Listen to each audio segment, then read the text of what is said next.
کتنے لوگ تھے جو ہمارے ساتھ چلتے ہوتے تھے؟ آپ ذرا اپنے ذہن پہ زور دیں۔ بچپن کے دوست، کلاس فیلوز، کاروباری ساتھی، گلی محلے کے لوگ، رشتہ دار، اعزاء و اقربا، آباء و اجداد، اور کتنے لوگ آپ کے مخالفین، معاندین، یہ ساری فہرست ذہن میں لائیں تو ایک دم خیال پڑتا ہے فلاں بھی چلا گیا، فلاں بھی چلا گیا۔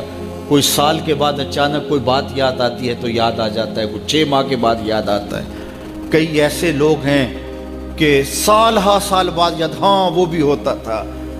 مٹی کا رزق بن گئے، قصہ پارینہ بن گئے۔ کہانی تو اتنی سی ہے نا، جو اکڑ اکڑ کے چلتے تھے آج وہ مٹی کا رزق بن گئے ہیں۔ جو اپنے بدن پہ چٹکی مٹی بھی نہیں پڑنے دیتے تھے آج ان کے کفن بھی تار تار ہو گئے۔ حضرت غوث اعظم فرماتے ہیں قبرستانوں میں جا کے دیکھو کیسے کیسے حسینوں کی مٹی خراب ہو رہی ہے۔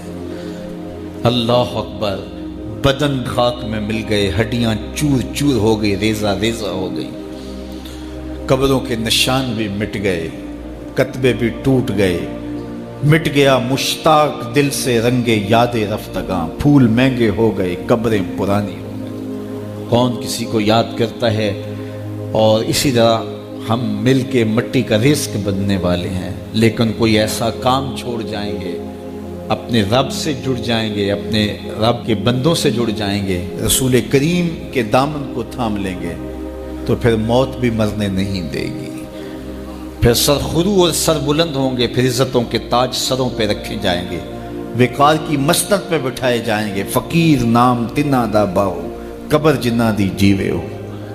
پھر قبروں پہ بھی چراغاں ہوگا جب ہم ان سے جڑ جائیں گے۔ تو یہ مختصر زندگی کی تمام تر لطافتوں کے حصول کے ساتھ گزرنی چاہیے۔ کتنے نوجوان ہیں جنہوں نے اپنی توبہ کو مؤخر کیا تھا بڑھاپے کے لیے، اور آج قبرستانوں میں دفن ہیں۔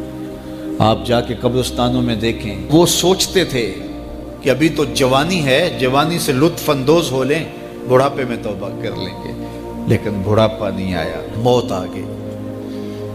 موت تو برحق ہے، یہ تو آ کے رہنی ہے، لیکن بڑھاپا لازمی نہیں ہے کہ ضروری آئے۔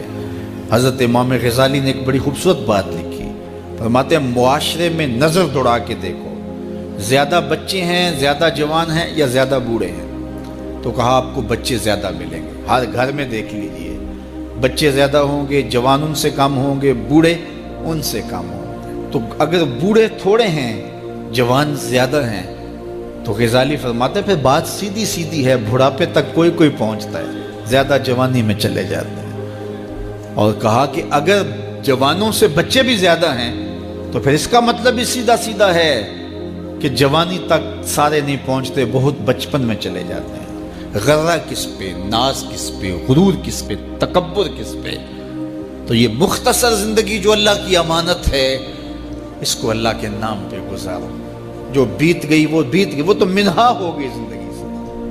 وہ مجھے رات سے کچھ لوگ میسج بھیج رہے ہیں، آپ کا پیدائش کا دن ہے، مبارک ہو، اللہ سب کو جزا دے۔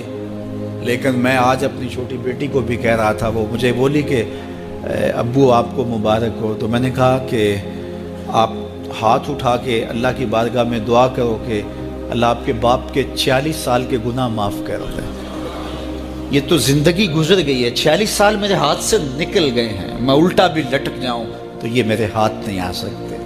اگر میں نے اچھے گزارے ہیں تو مجھے مبارک ہو، اگر قبول ہو گئے ہیں، اور اگر اچھے نہیں گزرے تو مجھے توبہ کرنی چاہیے، زندگی کی کوتاہیوں سے توبہ کرنی چاہیے۔ ہم سمجھتے ہیں ہم بڑے ہو رہے ہیں، حقیقت میں ہم چھوٹے ہو رہے ہیں۔ ہم اپنی زندگی کے اہداف طے کریں، زندگی کے مقاصد طے کریں، ساری زندگی اس کے گرد سفر کرنی چاہیے۔ کئی لوگ ساری زندگی گزار دیتے ہیں، ان کو ساری زندگی راستہ ہی نہیں ملتا کہ جانا کدھر ہے۔ وہ کیوں؟ وَأَضَلُّ السَّبِيلَ، اللہ فرماتا وہ بھٹکے ہوئے مسافر ہوتے ہیں۔ اللہ سے راستہ مانگو، آہستہ چلو لیکن منزل کا تعین کر کے بڑھو، بڑھتے رہو، منزل تمہارا استقبال کرے گی۔ آج مشکل ہے تو کل آسانیاں ہوں گی۔ تو یہ زندگی تیزی کے ساتھ کٹ رہی ہے، لمحہ لمحہ میں اور آپ موت کے قریب ہو رہے ہیں۔ قبل اس سے کہ وہ وقت آئے کوئی حجت باقی نہ رہے، مجھے اور آپ کو اپنی آخرت کی تیاری کی کوشش کرنی چاہیے۔